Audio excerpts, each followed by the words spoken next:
시간이 되었으므로 예배를 시작하겠습니다.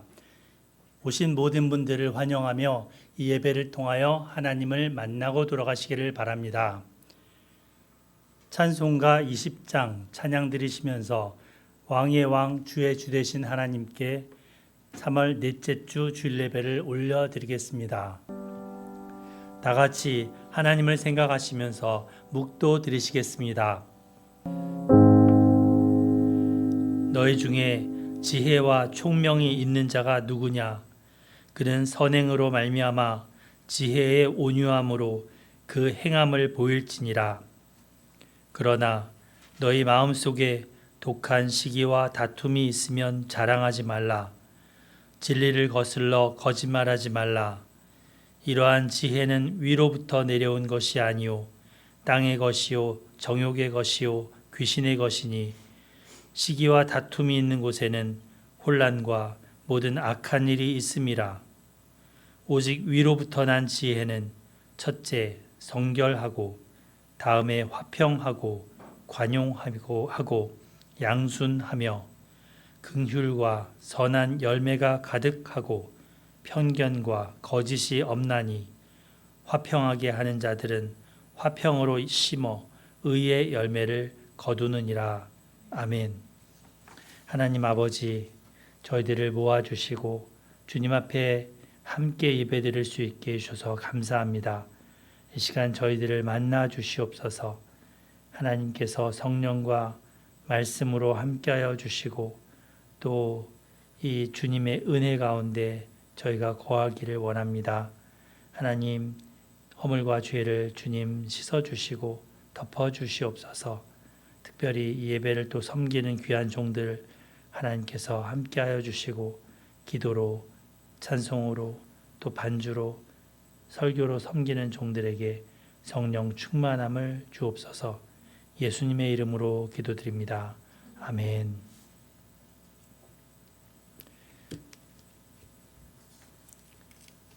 십계명 낭독을 하겠습니다. 찬송가 맨 뒤에 있습니다.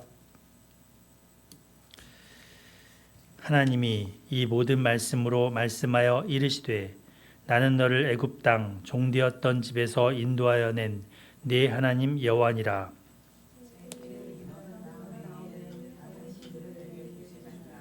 제2는 너를 위하여 새긴 우상을 만들지 말고 또 위로 하늘에 있는 것이나 아래로 땅에 있는 것이나 땅 아래 물속에 있는 것에 어떤 형상도 만들지 말며 그것들에게 절하지 말며 그것들을 섬기지 말라.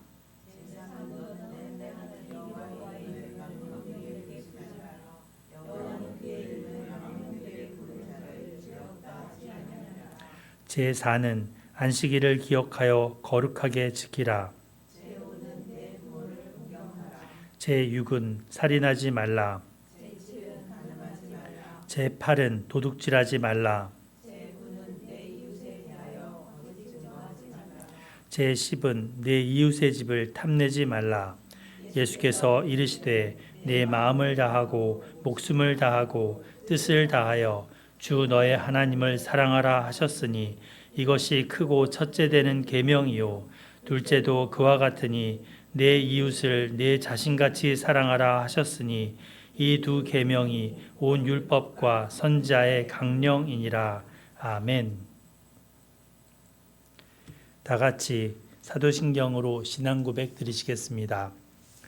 전능하사 천지를 만드신 하나님 아버지를 내가 믿사오며 그 외아들 우리 주 예수 그리스도를 믿사오니 이는 성령으로 잉태하사 동정녀 마리아에게 나시고 본디오 빌라도에게 고난을 받으사 십자가에 못 박혀 죽으시고 장사한 지 사흘 만에 죽은 자 가운데서 다시 살아나시며 하늘에 오르사 전능하신 하나님 우편에 앉아 계시다가 저리로서 산자와 죽은 자를 심판하러 오시리라.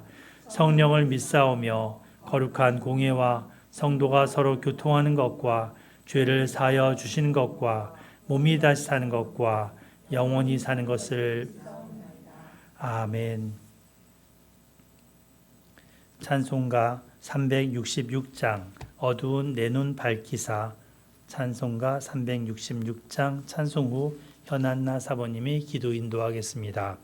다 같이 하나님의 말씀을 경외하는 마음으로 자리에서 일어나시겠습니다. 서신제로 하나님의 말씀 열왕기상 3장 1절로 3절, 열왕기상 3장 1절로 3절을 교독하시고 3절은 합독합니다. 솔로몬이 애굽 왕 바로와 더불어 혼인 관계를 맺어 그의 딸을 맞이하고 다윗 성에 데려다가 두고 자기의 왕궁과 여호와의 성전과 예루살렘 주위의 성의 공사가 끝나기를 기다리니라.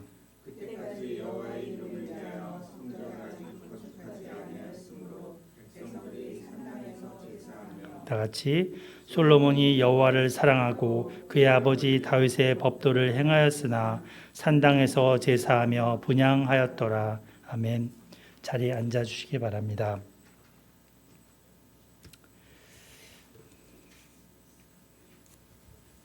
반갑습니다.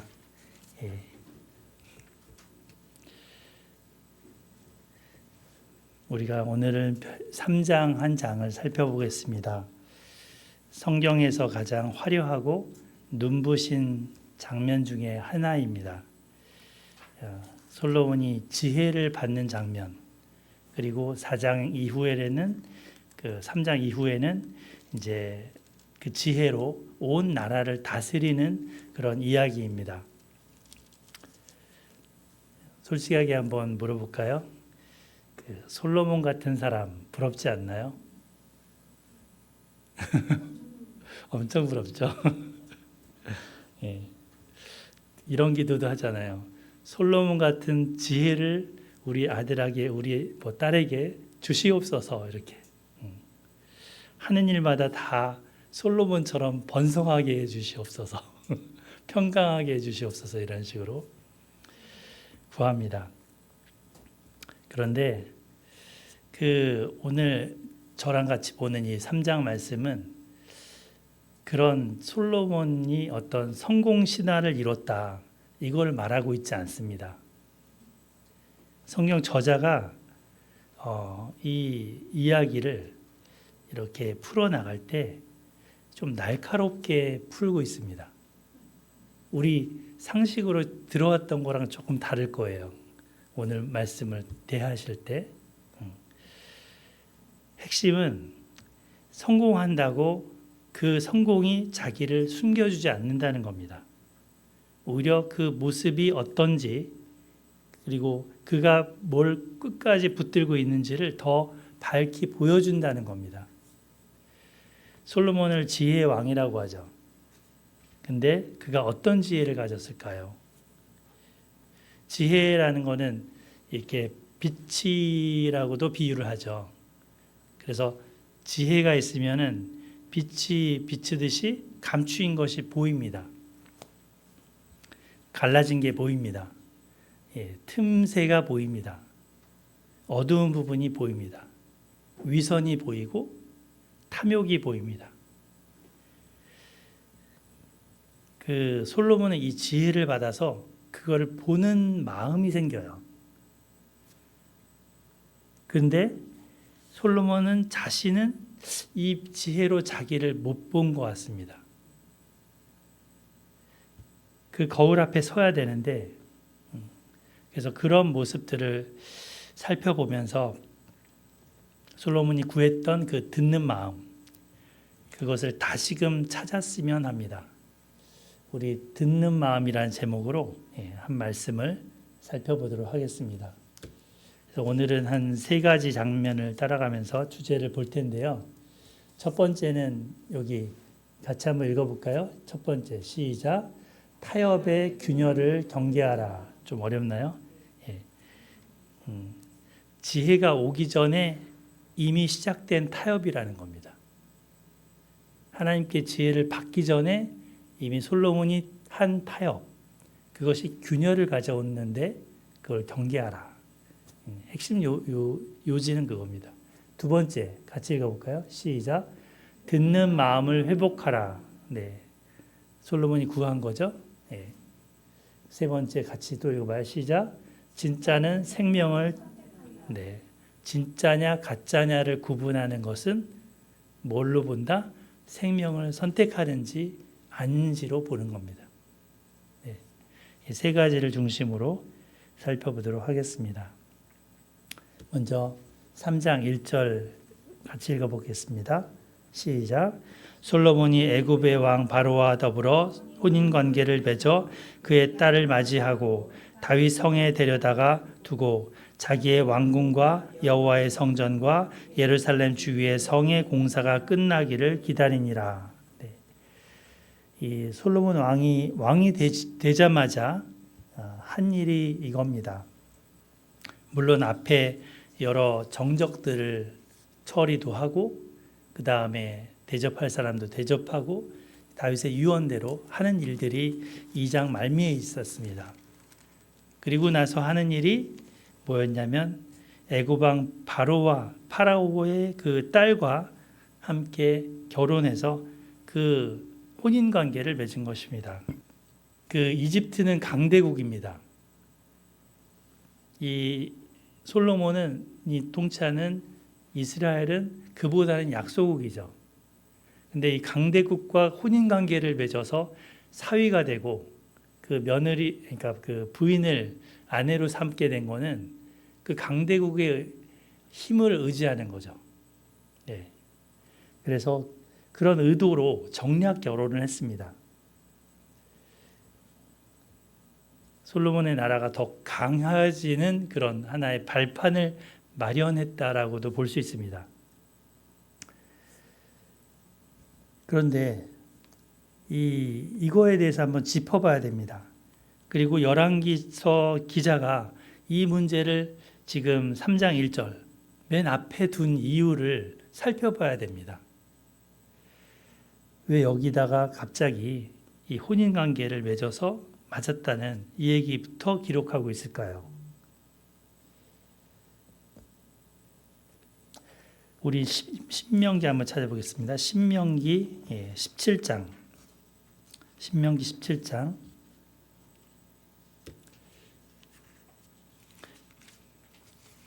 양정훈 집사님 한번 찾아서 16, 17절 한번 읽어주실까요?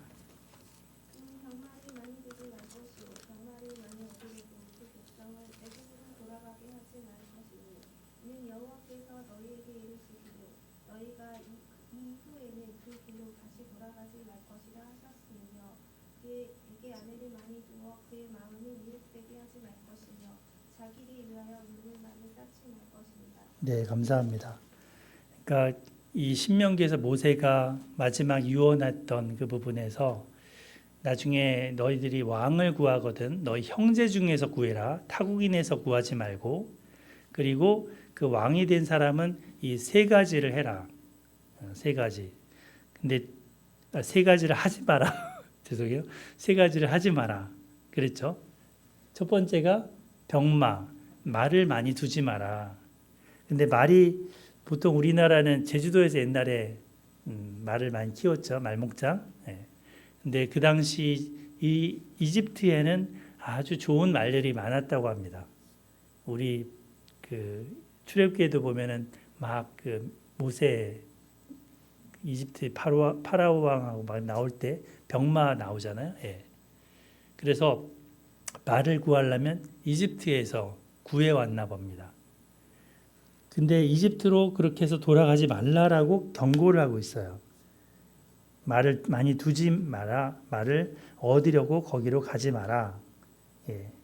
근데 이 3장 1절에는 이렇게 안 나왔지만 뒤에 넘어가서 4장에 가면 이 솔로몬이 뭐를 많이 뒀다라고 하면서 많이 이것저것을 많이 뒀다고 하죠. 예. 그러면서 나오는 게 우리 한번 보실까요? 26절, 4장 26절. 우리 한나 사모님 한번 읽어주실래요? 4장 26절. 아니요, 열왕기상 4장 26절.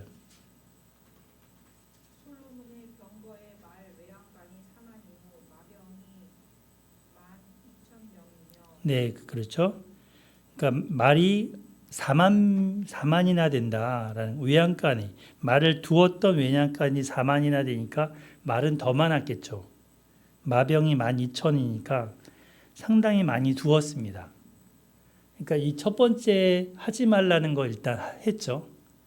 두 번째 하지 말라는 게 아내를 많이 두지 말라 그랬는데 어때요? 잘 아시다시피 솔로몬이 아내를 몇 명이나 뒀는지 11장 한번 보겠습니다. 열왕기상 11장 3절 우리 변은미 권사님 찾아서 읽어주실까요? 왕은 후궁이 700명이요 첩이 300명이라 그 여인들이 왕의 마음을 돌아서게 하였더라. 네, 후궁이 700명, 첩이 300명. 이름이나 다 외웠을까요? 예. 1000명이나 되는 아내를 둔 왕입니다. 우리 조선시대 때 왕도 가장 많이 아내를 둔 사람이 3명이 있대요. 근데 똑같이 한 몇 명이냐면 12명. 많아야 12명. 근데 여기는 1000명입니다. 이 두 번째도 어겼죠? 자, 세 번째, 은금을 많이 쌓지 말 것이라 그랬죠. 그죠? 근데 솔로몬이 어떻게 써요? 또 여기 보시면 이 4장에 이제 여러 가지 많이 둔 얘기들이 나오는데 거기에도 보면 은금을 많이 두었다라는 것들이 나와요. 그래서 하지 말라는 거는 다 했습니다. 하라는 거는 뭐였어요? 말씀을 가까이 두고 그 말씀을 지켜 행하라는 것이었습니다. 솔로몬은 하나님을 사랑한다 했지만 실상은 어땠어요? 삶은 하나님이 원하는 것은 하지 않고 원하지 않는 것은 하는 이중적인 모습을 가진 겁니다. 그래서 이 3장 1절에 먼저 열왕기서 기자는 이걸 써놓은 거죠. 애국왕 바로와 더불어 혼인관계를 맺었다. 그의 딸을 맞이해서 거기에 두었다. 하나님보다 이런 걸 더 의지하겠다는 마음이 솔로몬 마음에 있었습니다. 솔로몬이 꿈에서 지혜를 구하는데 물론 지혜라고 안 하고 듣는 마음이라고 하죠. 이미 그것들을 구하기도 전에 하나님 말씀을 정면으로 어기고 있는 겁니다. 그 여지를 두고 있는 겁니다. 앞서서 우리 아버지 다윗 왕이 유언했던 부분 지난주에 들었습니다. 너는 힘써 대장부가 되라. 근데 대장부가 되는 건 뭐라 그랬어요? 하나님의 명령을 지키고 그 길로 행하는 거라 그랬죠. 그 법률과 계명과 율례와 증거를 모세 율법에 기록한 대로 지키라. 이것이 대장부라고 했습니다. 그런데도 솔로몬은 이 애굽왕과 혼인관계를 맺을 때 어떻게 생각했을까요? 우리나라 지키려면 강대국하고 손을 잡아야지. 그게 현실이지. 하나님도 이해하실 거야. 이 현실이라는 것이 사실은 가장 위험한 말입니다. 큰 죄를 짓기 전에도 항상 이 합리화라는 그런 작은 틈을 이용합니다. 어쩔 수 없잖아. 남들 다 그렇게 살고 있는데 이 정도는 괜찮은 거 아니야? 이런 타협. 이거는 멀리 있지 않습니다. 솔로몬만이 아닙니다. 우리라고 멀리 있지 않습니다. 우리 삶은 하나님 말씀대로 사는 길과 타협하라는 그 속삭임, 마음의 속삭임 사이에서 늘 이 갈래길에서 서 있습니다. 그리고 선택하도록 우리는 요구되고 또 그 책임을 지게 돼 있습니다. 그래서 이 작은 틈이 앞서 읽었던 열왕기상 11장까지 가는 거죠. 사무엘하 11장에서 다윗이 밧세바를 범하고 우리아를 죽이면서 넘어졌다면 솔로몬은 열왕기상 11장에서 똑같은 11장이에요. 와장창창 무너집니다. 근데 솔로몬 처음은 어땠나요? 처음부터 이렇게 막 나가지 않았어요. 처음은 뭐라고 해요? 우리 이웃승주 사람 3절 읽어주실까요? 3절. 솔로몬이 여호와를 사랑하고 그의 아버지 다윗의 법도를 행하였으나 산당에서 제사하며 분향하더라. 네, 감사합니다. 하나님 사랑했다 합니다. 그리고 다윗의 어떤 살아갔던 방식대로 행했다고 했습니다. 근데 여기서도 그러나 하면서 또 하나를 얘기하고 있죠. 산당에서 제사하며 분향하더라. 또 하나 이걸 또 뭘까요? 산당에서 분향했다. 대체로 산당은 바마라 그래서 높은 곳이라는 의미예요. 높은 곳. 높은 곳에 우리나라도 높은 곳에 뭐가 있어요? 절이 있죠. 예, 무당집도 있고 기도원도 있고 하여튼 높은 곳으로 가면 뭔가 영빨, 신빨이 있는지 이제 그런 산당이 이 가나안 땅에는 이 가나안 사람들이 섬기는 곳들에 바알 신이랄지 아세라 신이랄지 이런 거를 갖다 놓고 섬겼던 겁니다. 이제 이스라엘 사람들도 그런 습관, 그 관습을 본받은 거죠. 하나님의 성막이 있는데도 거기 와서 섬기라. 여호수아서에 보면은 그 이제 신명기도 보면 중앙 성소 사상이라고 가운데 하나님이 어떤 곳에 정해 주시면 거기 와서 예배드리라고 하셨거든요. 근데 그거는 잊어버리고 그냥 편한 대로 가까운 곳에 그렇게 가서 이렇게 한 거예요. 백성들도 하고 왕도 하고. 여기 백성들도 한 얘기가 거기 나오죠. 2절에 산당에서 제사했다. 물론 이들은 바알 신을 섬기진 않았죠. 이 당시에는. 솔로몬 때는. 근데 이게 어떻게 가요? 우리 11장으로 또 넘어가 봐요. 11장에 가면 이 솔로몬이 산당을 막 만들어줘요. 그래서 그 7절, 8절인데요. 7절을 우리 서인자매님 한번 읽어주실래요?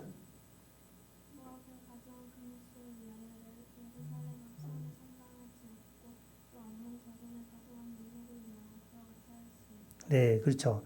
산당을 이방 신들을 위해서 지어줍니다. 그러니까 산당에서 제사 분향하는 이 습성이 여호와 하나님을 섬긴 것처럼 지금 보여졌는데 그것들이 이제는 우상 숭배로까지 나가게 되는 거죠. 이 열왕기 기자는 이거를 짚어내고 있는 거죠. 가장 거룩한 것과 세속적인 것 사이에서 적당히 섞여 있는 이중적인 상태. 그게 이 3장 우리 솔로몬 이 왕의 이 솔로몬의 실체였습니다. 겉으로는 굉장히 번영하고 번성한 것처럼 보이는데 속은 썩어 문드러지는 균열과 무너질 수 있는 여지가 상당히 많은 그런 상태입니다.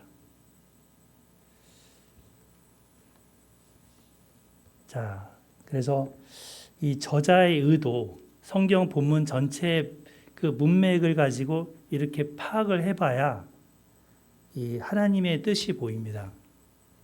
그냥 오늘 이 3장이니까 우리 지혜를 얻읍시다, 하나님의 지혜를 받읍시다 그러면서 그렇게만 나갈 수도 있지만 솔로몬처럼 지혜를 구합시다 이렇게 할 수도 있지만 이 부분을 열왕기 기자는 아주 신랄하게 보고 있다는 겁니다. 그의 마음에 일어났던 그 균열, 결국은 이게 이 나라의 분열로 이어지게 됩니다. 남유다와 북이스라엘로 갈라지게 하는 요인이 됩니다. 처음에 바로 왕과 더불어 혼인관계를 맺은 것부터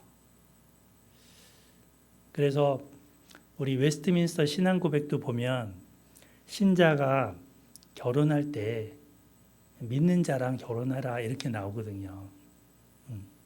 그러니까 우리 믿음의 선배들도 그와 같은 교훈을 성경에서 좀 붙드는 거예요. 예. 자, 이제 4절부터 15절 보겠습니다. 솔로몬이 이제 산당에서 이제 제사하며 분향했다 그랬는데 기브온이라는 곳도 산당이 큰 곳이 있습니다. 지난번에 성지순례 갔을 때 여기도 가봤어요. 예. 터가 있더라고요. 이렇게. 예.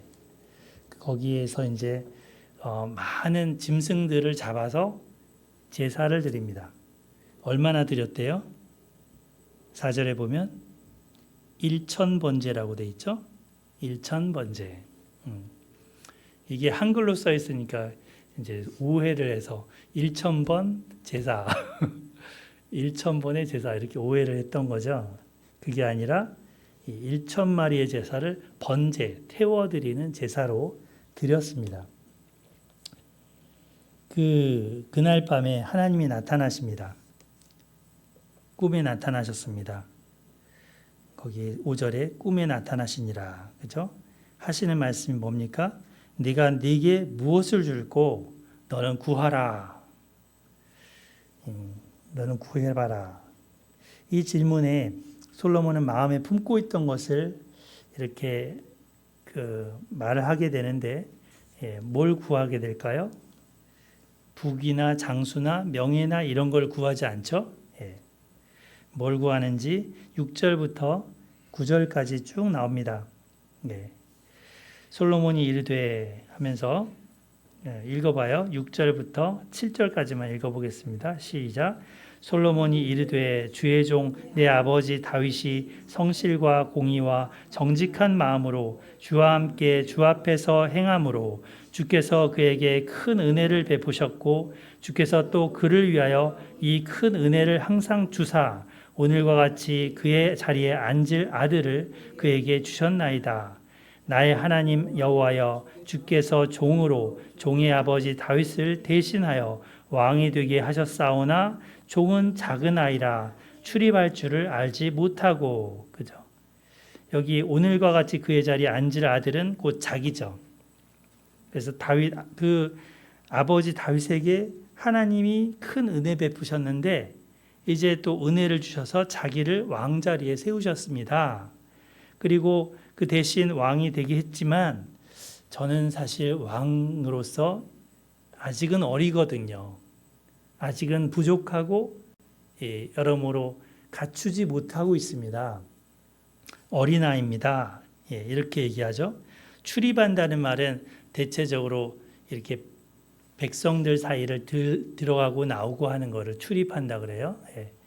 그렇게 하는 것도 어떻게 할 줄을 모릅니다. 저는 초보입니다. 왕초보입니다. 신생이라고 하죠. 신생. 미생입니다. 뭐 이렇게도 할 수 있고. 미생 드라마 보셨나요? 미생입니다. 엄청 혼나잖아요. 그죠? 잘 못하니까. 그래서 8절에 보면 주께서 택하신 백성 가운데 저는 있습니다. 그들은 큰 백성이고 수도 많아서 셀 수도 없는데 기록할 수도 없는데 이 많은 백성을 누가 재판할 수 있겠습니까? 9절 같이 읽어봐요. 시작. 누가 주의 이 많은 백성을 재판할 수 있사오리까? 듣는 마음을 종에게 주사 주의 백성을 재판하여 선악을 분별하게 하옵소서. 이 기도를 합니다. 이 많은 백성들을 재판할 수 있도록 듣는 마음을 주시옵소서. 듣는다는 것은 귀로 듣는 이걸 얘기하는 걸까요? 듣는 마음은 뭘까요? 겸손하게 그는 듣는 마음을 지금 구하고 있습니다. 여기 뒤에 보면 재판하여 선악을 분별할 수 있는 마음인 거죠. 당시 왕은 재판도 했었는데 억울한 사람이 우리나라 조선시대 때 보면 신문고를 두들기잖아요. 왕이시여 막 이런 거를 구하면서 판결해 달라고. 이 당시도 그랬나 봐요. 그래서 그 억울한 자의 호소가 올라올 때 사건을 정확하게 파악할 수 있도록 하려면 듣는 마음이 필요하답니다. 송사하는 사람의 소리를 제대로 알아듣는 듣는 마음. 변호하는 사람의 말, 또는 고소하는 사람이 있겠죠? 고소하는 사람의 말, 듣는 마음이 필요합니다. 듣는 능력. 특히 복잡하게 얽힌 이해관계가 있으면 뭐가 진실인지 뭐가 거짓인지 이거를 파악하려면 듣는 마음이 필요합니다. 백성들의 말을 들어야 됩니다. 그죠? 듣는 마음. 그래서 그 밑바닥에 있는 백성들의 마음을 알아들을 수 있어야 됩니다. 겉으로 얘기하는 그 소리, 겉으로 얘기하는 그 현상, 그것만이 아니고 안 보이는 속의 사정까지 알아듣는 그게 듣는 마음입니다. 그래서 이거를 이제 하나님은 다시 번역을 해주세요. 이 듣는 마음이 뭔지. 그게 이제 솔로몬이 구한 그 기도가 마음에 드셨다 하시면서 11절에 보면 네가 이걸 구한다, 기특하다. 자기를 위해서 오래 사는 것도 구하는 것도 아니고 돈 많이 쌓기를 구하는 것도 아니고 또 원수의 생명을 없애달라는 그런 걸 구한 것도 아니다. 오직 송사, 곧 이 재판 문제를 듣고 분별하는 지혜를 구했다. 그러니까 하나님이 뭐라고 듣는 마음을 번역하신 거예요? 듣고 분별하는 지혜. 그죠? 예, 지혜를 구하고 있다. 이렇게 하십니다. 그리고 또 한 번 또 이걸 풀어주세요. 12절. 내가 네 말대로 하여 네게 지혜롭고 총명한 마음을 주겠다. 그러니까 듣는 마음은 곧 어떤 마음이에요? 분별하는 지혜이기도 하고 듣고 분별하는 지혜이기도 하고 지혜롭고 총명한 마음인 거죠. 그죠? 하나님이 이렇게 풀어주셨어요. 제가 이거 여기다 써왔는데 좀 글씨가 너무 작나요? 지혜와 총명. 지혜는 히브리어로 하캄, 호크만 들어보셨죠? 호크마, 명사로 하캄. 이렇게 되는데 지혜. 이거는 일종의 뭐냐면 지혜는 이렇게 지식을 실제 삶에 적용하는 겁니다. 적용할 수 있는 게 지혜입니다. 그냥 날리지 이렇게 정보 이거는 지혜가 아니죠. 이거를 어떻게 활용하는가 이게 지혜입니다. 그래서 가장 좋은 결과를 낼 수 있는 능력 이게 지혜입니다. 실천적인 거. 두 번째 이 나본 이렇게 써 있는데 저거는 이제 뭐냐면 복잡하게 얽힌 사건 사이에 숨은 본질을 꿰뚫는 겁니다. 통찰력입니다. 그래서 깊이 분석해서 뭐가 옳고 뭐가 잘못되고 뭐가 옳은지를 이렇게 갈라내고 할 수 있는 능력. 이게 총명입니다. 그래서 지혜롭고 총명한 마음 그거를 하나님이 주시겠다. 네가 듣는 마음을 구했지 내가 그거 줄게. 근데 그 마음은 이런 거거든 하면서 주시겠다는 겁니다. 하나님 친절하죠. 네. 그래서 그 마음을 하나님이 주시는데 이 여태까지 많은 노벨상 수상자들도 나오고 막 이렇게 했지만 솔로몬을 따라갈 사람이 없습니다. 솔로몬보다 지혜롭고 총명한 사람이 없습니다. 전무후무한 세종대왕도 솔로몬을 못 따라갑니다. 또 누가 있을까요? 에디슨도 솔로몬을 못 따라갑니다. 이 세상에서 가장 지혜로운 사람, 그 사람으로 만들어 주십니다. 거기다가 보너스도 주시죠. 13절에 보면 너가 안 구한 거 있지, 오래 사는 거, 그리고 부자 되는 거, 영광, 이런 거 다 너한테 줄게. 하나님이 다 주시겠다 합니다. 하나님 마음에 들면 다 주십니다. 아멘. 그러니까 제대로 구해야죠. 구할 바를 구하면, 하나님 마음에 들면 다 받습니다. 자, 이렇게 해서 하나님이 주시겠다. 근데 이렇게 주시겠다는 이유는 여기에 보면 그 11절에 네가 이것을 구하도다 자기를 위하여, 이런 말을 써요. 솔로몬이 자기 위해서 구하지 않았다는 거. 그게 하나님이 기뻐하신 이유예요. 누구 위해서 구했어요? 하나님의 백성들을 위해서 구했습니다. 이타적인 기도죠. 그래서 하나님은 이 마음을 주시겠다. 참, 이 마음 우리가 받기를 원합니다. 우리도 이 마음, 듣는 마음을 받게 되기를 기도합니다. 축복합니다. 예, 곧 지혜롭고 명철한 마음, 예, 총명한 마음을 우리 서인이에게도 하나님 주시기를 축복합니다. 예, 아멘. 예. 그래서 이 솔로몬은 하나님, 저는요 이 백성과 하나님 사이에서 정말 바르게 통치하고 싶습니다. 근데 저는 많이 부족하거든요.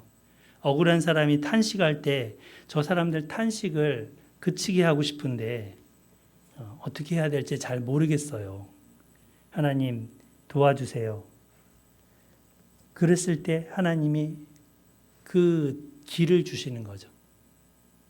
그 마음을 주시는 거죠. 힘을 주시는 거죠. 자, 그래서 이게 어떻게 실현되는가가 16절 이하입니다. 하나의 샘플 예를 보여주는 거죠. 솔로몬에게 주신 그 듣는 마음, 지혜롭고 총명한 마음이 어떻게 작동하는지, 예, 그래서 보여주는 장면입니다. 잘 아시는 부분이죠. 자, 그래도 한번 같이 살펴보도록 하겠습니다. 16절, 그때 창기 두 여자가, 여기 창기라 하는데 창녀죠, 창녀. 몸 파는 여자. 창녀 두 여자가 왕에게 와서 그 앞에 서며 말을 합니다. 그리고 두 여자인데 한 여자는 품에 한 갓 태어난 아기를 안고 있었겠죠. 예. 두 여자 아마 머리도 헝클어져 있었을 거고, 예. 막 얼굴도 울그락불그락 하기도 하고 눈도 퉁퉁 부어 있었을 겁니다. 예. 이 한 아이를 두고서 서로 자기 아들이라고 주장하는 하나의 사건을 가지고 왔습니다. 한번 읽어보실까요? 우리 양정훈 집사님, 예, 한번 읽어주세요. 그 부분, 이 17절부터 21절. 한 여자는 말하되 내 주여 나와 이 여자가 한 집에서 사는데 내가 그와 함께 집에 있으며 해산하였더니 내가 해산한 지 4일 만에 이 여자도 해산하고 우리가 함께 있었고 우리 둘 외에는 집에 다른 사람이 없었나이다. 그런데 밤에 저 여자가 그의 아들 위에 누우므로 그의 아들이 죽으니 그가 밤중에 일어나서 이 여종 내가 잠든 사이에 내 아들을 내 곁에서 가져다가 자기의 품에 누이고 자기의 죽은 아들을 내 품에 누였나이다. 아침에 내가 내 아들을 젖먹이려고 일어나 본즉 죽었기로 내가 아침에 자세히 보니 내가 낳은 아들이 아니더라 아니더이다 하네. 예. 그러니까 또 다른 여자가 말하죠. 예. 우리 한나 사모님 읽어주실까요? 22절. 다른 여자는 이르되 아니라 산 것은 내 아들이요 죽은 것은 네 아들이라 하고 이 여자는 이르되 아니라 죽은 것이 너의 아들이요 산 것이 내 아들이라 하며 왕 앞에서 그와 같이 쟁론하는구나. 네, 감사합니다. 그러니까 이 여자 두 사람, 지금 증인이 없어요. 그냥 두 사람 사이만 있고 누구도 이 상황을 본 사람이 없어요. 증거도 없고 물증도 없어요. 그죠? 근데 이 얘기를 들어보면 둘이 거의 비슷한 시기에 아기를 낳은 거예요. 그죠? 아기를 낳았고 그리고 그 아기를 한 집에서 키우고 있는데 사흘 만에, 그러니까 난지 3일밖에 안 된 아기예요. 예, 보면. 근데 밤에 깔아 죽인 거예요. 한 여자가 자다가. 옛날에 저희 남동생이 그 초등학교 앞에 보면은 병아리들 팔잖아요. 병아리들을 사온 거예요. 병아리를. 너무 이쁘니까 이불에서 이렇게 하고 있다가 자면서 깔아 죽였어. 그리고 나서 아침에 일어나서 얼마나 우는지. 이 여자는 자기 애를 죽인 거야. 자다가. 뒤척이다가. 참 안타까운데. 근데 옆에 다른 또 여자의 아기가 있는데 그 애를 자기 애랑 비슷하니까 갖다 놓고 그런 거죠. 이 애는, 죽은 애는 그 옆에 갖다 놓고. 근데 저 여자가 일어나 보니까 자기 애가 아닌 거죠. 그래서 내 얘기다, 내 애다, 아니다, 이게 실랑이가 되면서 이렇게 왕한테 왔다는 얘기예요. 참 어처구니도 없고 안타깝기도 하고, 예, 그런 사건입니다. 여기 보면은 산 것은, 여기 22절에 보면 살아있는 건 내 아들이고 죽은 것은 네 아들이다 하고 말을 하는데, 반대편 여자는 이제 거꾸로 얘기해요. 죽은 것은 네 아들이고 살아있는 것은 내 아들이다, 이렇게 거꾸로 얘기해요. 예. 그러면서 이제 서로 내 아들이다, 네 아들이다, 이렇게 서로 그 앞에서도 말싸움을 하고 있습니다. 왕이 듣고 있으니 참 안타깝기도 하고 난처하기도 하고 불쌍하기도 하고 그런 거죠. 그죠? 이 왕이 근데 결단을 하나 합니다.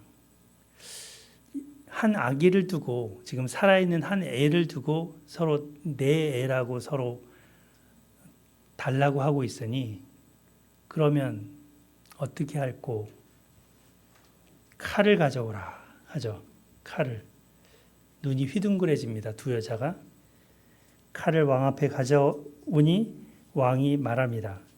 사나이를 둘로 나눠서 반은 이 여자에게 주고 반은 저 여자에게 줘라. 물건도 아닌데 이 날선 그 칼로 베서 양쪽에 나눠주라는 겁니다. 날선 칼이 갓난아기의 목을 향하게 생겼습니다. 왕의 명령은 바로 즉시 시행될 수 있습니다. 이 말을 들은 그 진짜 엄마는 어땠을까요? 가짜 엄마는 어땠을까요?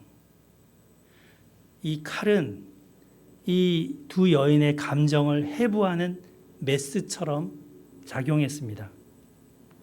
누가 진짜인지 드러내는 그런 장치가 됩니다. 가장 폐부의 깊은 곳까지 이 두 여인의 마음을 찌르는 칼이 됩니다. 한 여인에게는 엄마의 마음을 부추겨서 드러내는 칼이 되고, 한 여인에게는 거짓된 것을 드러내는 칼이 됩니다. 진짜 엄마가 말합니다. 그 산 아들의 어머니 되는 여자가 그 아들을 위하여 마음이 불붙는 것 같아서 왕께 아뢰어 청하건대, 왕께 아뢰되 청하건대, 플리즈, 내 주님, 산 아이를 저 여자에게 주시고 아무쪼록 죽이지 마옵소서. 제발 부탁하는데 왕이시여, 저 여자에게 주시옵소서. 아이만은 살려주시옵소서. 눈물로 간구합니다. 가짜 어머니가 말합니다. 내 것도 아니고 네 것도 되지 말고 그냥 잘라서 나누게 하자. 왕의 말대로 그냥 하게 해. 가질 수 없으면 내 것도 너 것도 아니면 돼. 이런 식으로 얘기합니다. 우리 둘 다 불행하지 뭐. 불행한 길로 가지 뭐. 이렇게. 어느 엄마가 자기 아이를 잘라서 죽이는 걸 동의하겠습니까? 근데 저 사람 잘 되는 꼴은 보기 싫으니 차라리 다 같이 망하자. 그게 공평한 거지. 이렇게 나가는 가짜 엄마의 목소리가 있습니다. 진짜 엄마는 내 애를 줘서라도 나는 포기하더라도 괜찮아. 나는 내가 엄마라는 권리까지 내려놓겠어. 하지만 아이는 살려줘야 돼. 그걸 위해서 얘기합니다. 내가 이 아이를 소유하느냐 그것은 필요 없어. 다만 아기가 살았으면 좋겠어. 솔로몬은 이 어머니의 마음을 건드렸습니다. 듣는 마음, 지혜롭고 총명한 마음을 받은 그 솔로몬은 인간의 기본 마음의 바탕에 깔려있는 이 엄마의 마음을 보았습니다. 그것으로 판결합니다. 그 어떠한 증거물도 없고 증인도 없었지만 이들이 증거죠. 이들이 증인인 거죠. 지혜의 칼을 들었죠. 그리고 가짜 엄마의 가면을 벗겼습니다. 잘못된 것을 베버렸습니다. 생명을 살리려는 쪽에 손을 들어주었습니다. 그래서 솔로몬이 가졌던 이 지혜는 두 여인의 마음속에 본성을 건드리고 그것을 드러내 폭로하고 있습니다. 안타깝게 부르짖는 이 한 여인, 눈물을 펑펑 쏟으면서 울면서 차라리 저 여인 주세요 하는 이 여인과 아니다 하는 이 한 여자 이 사이에서 진정한 재판의 결정을 내려주는 거죠.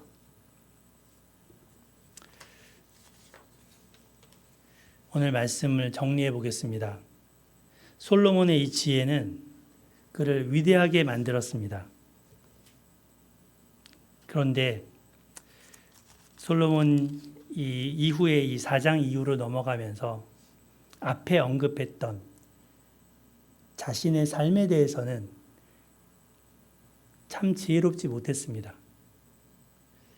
그래서 현실 속에 타협하고 합리화하고 이렇게 나아갑니다.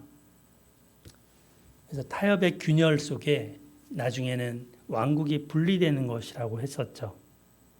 현실이 어쩔 수 없어 하는 그런 합리화, 이것은 바로 우리에게도 있습니다. 우리에게는 솔로몬이 택했던 그 바로의 딸이 무엇일까요? 우리에게도 신앙의 모양은 있는데 결정의 순간에 세상에 안전한 그런 것을 찾아가는 것은 무엇일까요? 그것이 있다면 이것은 추후에 일종의 분열과 멸망의 씨앗이 될 수 있습니다. 그걸 처리해야 합니다. 두 번째는 듣는 마음. 이 듣는 마음을 우리는 지혜롭고 총명한 마음이라 했고 통찰력이라고 했습니다. 누가 주신다고요? 하나님이 주십니다. 이거는 세상 지혜와 완전히 다른 거죠. 그리고 참된 지혜는 참된 그 생명을 살리는 마음을 알아봅니다. 그래서 세 번째, 이 생명을 택하는 삶. 예수님도 종교 지도자들과 굉장히 분쟁이 많았는데 그때마다 선택한 것은 생명을 살리는 쪽이었습니다. 안식일 문제에서 특히 그랬죠. 갈등의 상황에서 생명을 살리는 쪽이 지혜로운 쪽이고 또 총명한 쪽입니다. 우리 한 말씀을 읽고 마무리하고 기도하겠습니다. 9절 말씀 시작. 다시 한번 시작. 누가 주의 이 많은 백성을 재판할 수 있사오리까? 듣는 마음을 종에게 주사 주의 백성을 재판하여 선악을 분별하게 하옵소서. 아멘. 이 솔로몬의 지혜, 듣는 마음 우리에게도 주시기를 소망하고 축복합니다. 그리고 이 어머니의 마음, 이 어머니의 마음을 우리가 품고 살아가기를 기도합니다. 그래서 나 자신이 뭔가를 붙들고 살기보다는 생명을 살리는 쪽으로 나의 권리를 내려놓더라도 그것을 위해서 내어드릴 수 있는 그런 삶이 되었으면 합니다. 그것이 참으로 지혜로운 길이고 총명한 길임을 믿습니다. 아멘. 기도하겠습니다. 사랑하는 하나님 아버지, 오늘 열왕기상 3장 말씀을 통해서 하나님께서 주신 이 솔로몬에게 주신 듣는 마음을 보고 배우게 됩니다. 주님, 우리에게도 이 듣는 마음을 갖게 해 주시옵소서. 참 저 자신도 잘 듣지 않습니다. 제 생각에 많이 갇혀 있고 그래서 사람들이 뭐라고 얘기하는지 귀 기울이지를 않고 내 말만 할 때가 많습니다. 주님, 용서하여 주시옵소서. 제가 듣는 마음 또 그리고 지혜롭고 총명한 마음으로 잘 듣고 또 대답해주고 또 판단하고 결정할 수 있게 도와주옵소서. 무엇보다 결정할 때 생명을 택할 수 있기를 기도합니다. 하나님, 어떠한 유익이나 소유보다도 생명을 살리는 쪽에 마음을 기울일 수 있도록 도와주옵소서. 우리의 삶 속에 적용시켜 주시고 인도해 주시기를 기도합니다. 우리 사랑하는 에스라 소망교회 귀한 성도님들 삶 속에 또 하나님께서 이 듣는 마음, 지혜롭고 총명한 마음 하나님께서 넘치게 허락하여 주시옵소서. 예수님의 이름으로 기도드립니다. 아멘. 네, 자리에서 일어나시겠습니다.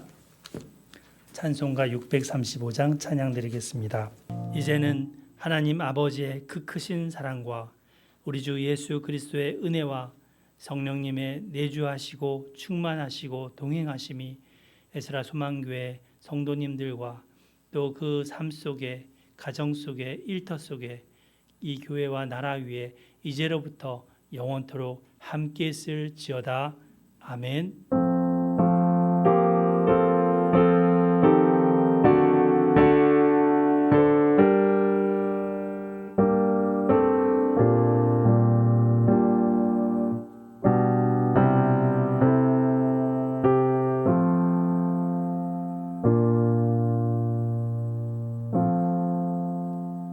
네, 자리에 앉아주시기 바랍니다. 교회 소식 말씀드리겠습니다. 다음 주는 대하설교 4장, 5장 이어서 설교하도록 하겠습니다. 미리 읽어오시면 본문 이해에 훨씬 도움이 되시고 적용하실 때도 도움이 될 것 같습니다. 미리 한 번씩 읽어오시면 합니다.